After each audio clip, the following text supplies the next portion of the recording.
Yung dati niyang mode is My Road Dynamic Pro. So nadagdagan siya ng Dynamic Pro. Ngayon ang tanong, papaano siya magkakaroon ng Dynamic Pro? Ingat, ingat. Thank you. Thank you. Say hello to Team DC Monorack, bro. So, magiging kasama ka rin sa Team DC mo. Uy, sana all. Sabihin ko doon. Oh, talaga. Sige. Bye-bye, bro. Thank you, bro. Thank you. Sakay muna ako sa bahay ko. Sige. Ganda ng bahay mo, ha. Ganda, oh.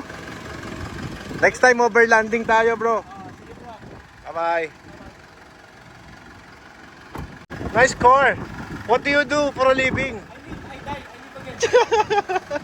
Bye-bye. So, na-change oil na ng Platinum Lubricants itong ating 1300. Trusted oil po ang Platinum, kaya naman para dyan siya. Standard procedure ng BMW na kapag na-change oil or mayroong nagawang service sa bike mo, i-road test nila. Na-amaze sila dito kay Chigi. Nagagandahan sila dyan.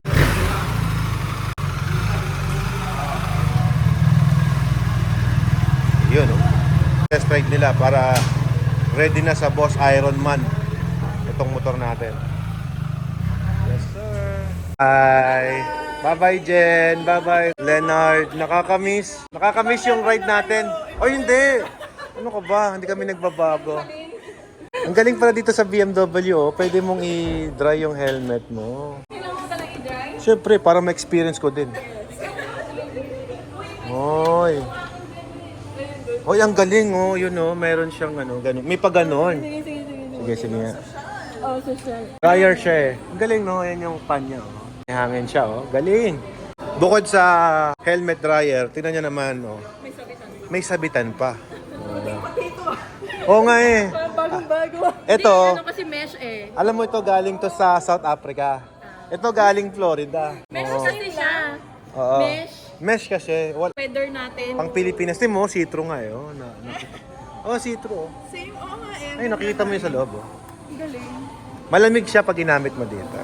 So ngayon naman, ipapagawa naman natin itong pinaka-paborito kong motor. Ito yung 1250 HP. Dahil sa preparation na rin namin ni Bro Reed sa Boss Ironman, Season 19. So ito, change oil lang. Tapos check na lang din kung ano yung mga dapat ipagawa. Para all goods na. Mukhang nagtatampo yung motor ko ah. Kagabi, di umandar. Tapos sabi ni Reed, nung ginamit niya, umandar din daw to. So ngayon, hindi na naman siya umaandar. Patay tayo dyan. Change oil na natin ito. Siyempre guys, ang ating motor ay fully maintained na naman niya ng Platinum Lubricants. Dito sa BMW Pampanga, pagkatapos silang gawin yung motor mo, hugasan nila yan. Standard procedure na nila yan dyan. Linis na ulit. Oh. Kakabitan ngayon natin dito ng box. Pero ipapasok nila ulit yan sa loob. Guys, ipapakita sa atin ni Bro kung paano niya in-upgrade yung ating 1300. Yung dati niyang mode is My Road Dynamic Pro. So nadagdagan siya ng Dynamic Pro. Ngayon ang tanong, papaano siya magkakaroon ng Dynamic Pro? Press menu, Press menu. then slide right, Okay. settings, Settings. then down. Okay. Tapos vehicle settings. Vehicle settings. Okay. Tapos dun ka sa riding mode. Riding or mode. selection. Okay. Tapos yung pipili ka na lang din. Uy! kung Ayun. So may eco, may rain. Sige, break ko muna dyan. May eco, may rain, may road, may dynamic. Dynamic Pro. Tapos dynamic pro. So tinanggal mo yung isang dynamic. Naging pro. So anong difference ng dynamic sa dynamic Sa pro? Dynamic Pro sir, ito may configuration tayo. Yun. Masaset mo siya sa gusto mo siyang Wow. So ngayon, ito, engine. Throttle response, nakasagad. So malakas yan. Tapos yung traction control mo, dalawa lang. So less ang traction control sa wheelie. Di ba? Ayun, no? Optimize for high stability wheelie. Okay, wag mo na itaas yan kasi kailangan ko yung support. Yan. Diyan lang tayo sa mid. Yan. Tapos ABS. Importante sa akin yung ABS na yan. Ayan. Reduce support from lift-off detection and ABS Pro. So anong dapat dyan sa mga beginner kagaya ko? Dapat at least may support ng ABS, di ba? Ayan, okay na siguro yan. default niya. Yan. Default yan, okay? So meron siyang reset din pala in case na gusto mong bumalik sa dati. Tapos may Enduro Pro din siya. So doon tayo sa Enduro Pro, wag na sa Enduro lang. Anong difference naman ng Enduro Pro? Same din siya ng dynamic. Ganun din, i-adjust mo din. Sige, pakita nga natin yung Enduro Pro Riding. So may road, So ayan yung setting niya, Dynamic Pro, setting for direction throttle response. May rain. So yung rain dapat mas maamo siya. Ayan, so kaya pala mabait siya pag may rain. Galing ha, check lahat no. So at least alam nyo na kung paano sineset yung ating pre-selection mode. Yun yung ating top box. Let's go. Excited ako. Top box natin magkakabit. Tutulungan ko sila magkabit. Yeah, ako na yung sasas. Ay, ako sa top box. Paano ako dito sa gilid? Sa wakas, dumating na ang ating top box para sa ating BMW 1300. Excited ako! Yung top box natin magkakabit. Tutulungan ko sila magkabit. Yeah, ako na yung sasas.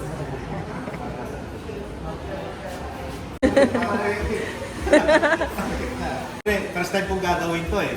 Alright. Paano ba to kinakabit? Pipitin mo dito. Yun. Tapos, Yun na. yun na. May hila mo na siya. Ayun oh. Ngayon, pag ikakabit mo siya, dito lang. Slide mo dito. Yun, lock na siya oh. Galing! Tapos naka-match sa original na susi ng BMW. Sige, bibigyan kitang tip. Bigyan mo ko tip Alright. 2.5. Alright. Sige, sige. Ikaw pa nagsabi. Siyempre, yung tip mo may presyo. Sige. Meron siya tusukan dito sa ilalim. Alright. Ka-guide mo doon. Okay. Hanggang lumabog tong part na to. Alright. Tapos, yun! Nice! Tapos tatagalin mo, kasi nakaangat na ganon, sagad, hihila mo na. Kakabit mo, ganon. Eh, galing. Yeah, tama. Lock. That's the value of 148,000. Yun ang 100%. Galing. Nice. Oh, so, Yun. Tapos hila. yun. Okay. Doon na sa amin lang.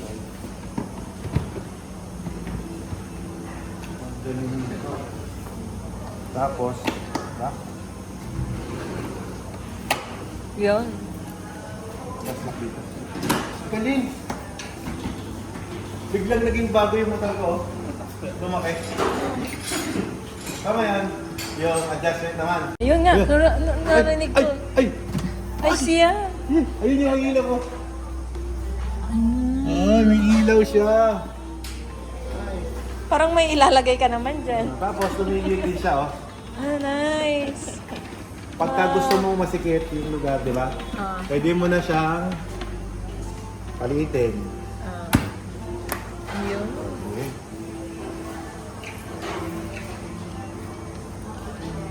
Galing. Kasi may likod yan. Mas mapasok dito. So para pantay siya. Sige. Dapat para nakatapat siya dito sa button na yan. Pag di siya nakatapat dyan, hindi mo siya mabubuksan. Okay na mabuksan mo siya. Okay, adjust. Tignan mo ngayon yung ilaw niya. Sa kabila, may ilaw din siya na gano'n. May pa gano'n din. Tapos, para magpantay na yung laki mo. Hindi paluwag yan. Pasikip. Pasikip. Yeah. In case na may gusto ka lang na ilagay doon. Galing! Nasa taas, medyo mataas. Tapos gumagalaw din to.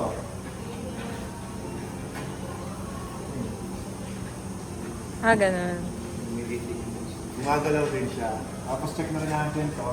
Yan. Yun, tatapat doon. Straight. Yun, nadali. Palubugin natin. Wow! Galing! Ang social, no? Motorrad Pampanga. Good afternoon. Ba't gano'n hindi BMW Pampanga, di ba? Motorrad Pampanga. Good afternoon. This is Ronald Manama.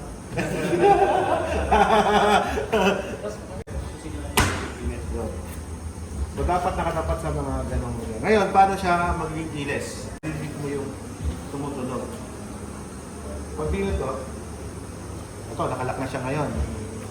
Yan. Ngayon, pipinitin ko dito. Yun. Okay. Wow. Wow, napaka... Magkano yan? amazing naman ito. Magkano yan? 148,000 pesos. Tara! Okay na? Okay na. Thank you, Mommy, for filming me. Filming lang. Tsaka for buying this. For filming and buying this Alright. beautiful top box. Alright. Deserve mo ang hug ko. Halika. Thank you. So, yung takip na binaklas natin before, mayroon siyang kabitan dito. Yan. Pero to lalagyan na lang siya. Aka na sir, ako maglalagay. Kabisado ko yan sir eh. Kasi in case na ayaw mo nang may top box, ibabalik mo din to.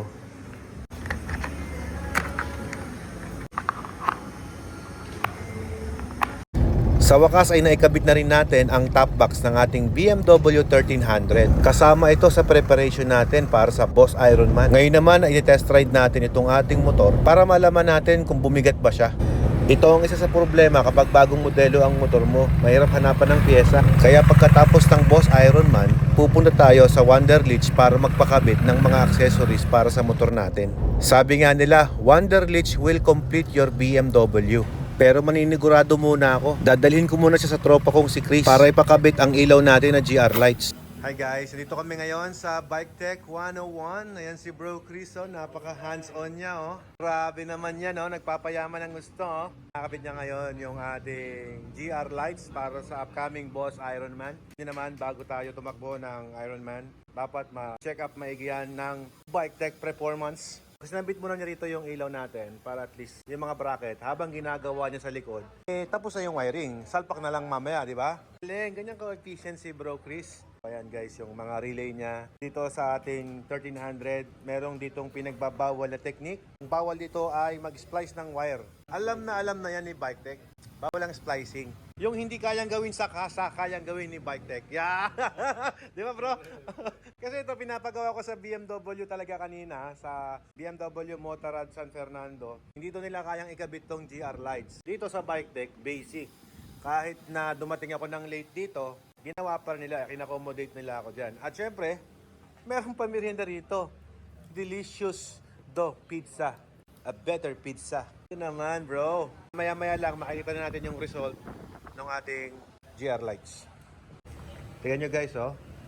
Yung mga original na wire, kulay puti. Tapos nilalagyan pa niya ng... Anong tawag dito? Insulation. Insulation. Para di pangatignan tsaka di mainitan yung wire. Yun. Para mag-iiwas ng ano, no? Na... Tingnan bro, pag lumaylay yung kuryente, Pogi pa rin. walang white. Oo, tama, tama. Ang ganda nga naman tignan. No? So ito siya, ang dami niyang mga insulation. Quality. So dito, tignan nyo guys yung likod ng Bike Tech Performance. Oh. Ang daming mga motor dito na ginagawa. Oh. Nag-o-order rin yung mga bata niya rito. Tahimik at tahimik ang pagawaan. Ayos lang kayo guys. Talagang hindi mo pwedeng kausapin. Focus sa goal eh. Kakapit sila ng mga Pia Horn. May Harley Davidson dito guys. Ayan oh, dami. Tapos meron din silang reflash doon. So saktong-sakto, nagpatambucho tayo ng Z1000R natin. Yun yung pang-reflash niya. Oh. Doon tayo magpapa-reflash para maiwasan natin yung backfire ng ating motorsiklo. Ano naman, pag dinate kita, di ba?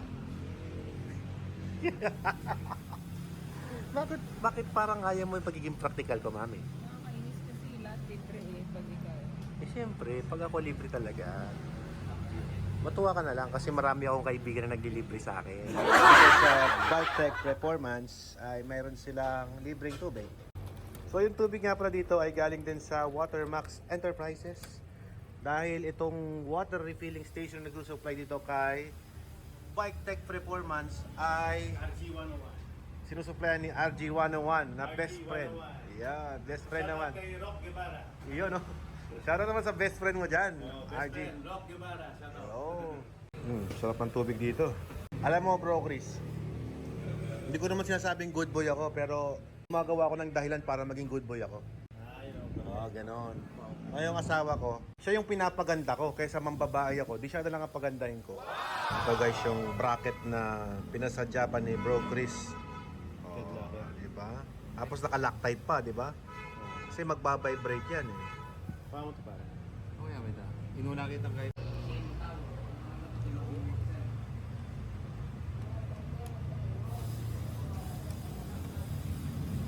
Basic bro.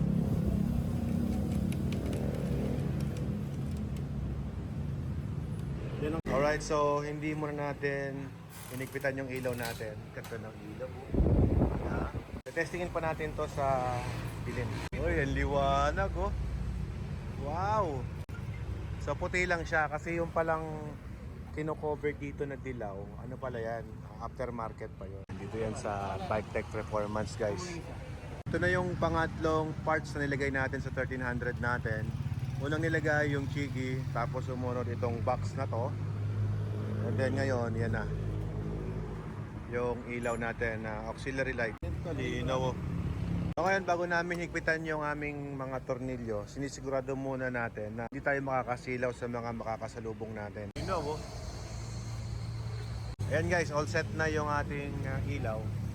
Bro, yan ang itsura kapag may ilaw. Pag walang ilaw, ganyan. Pag bukas, boom. Lakas, nag-morning ah. Ayos. Yan, available yan dito sa Bike Tech Performance, yung GR lights na kinabit ni Bro Chris. So sa mga naghahanap ng ilaw, punta lang kayo dito sa Bike Tech Performance 101.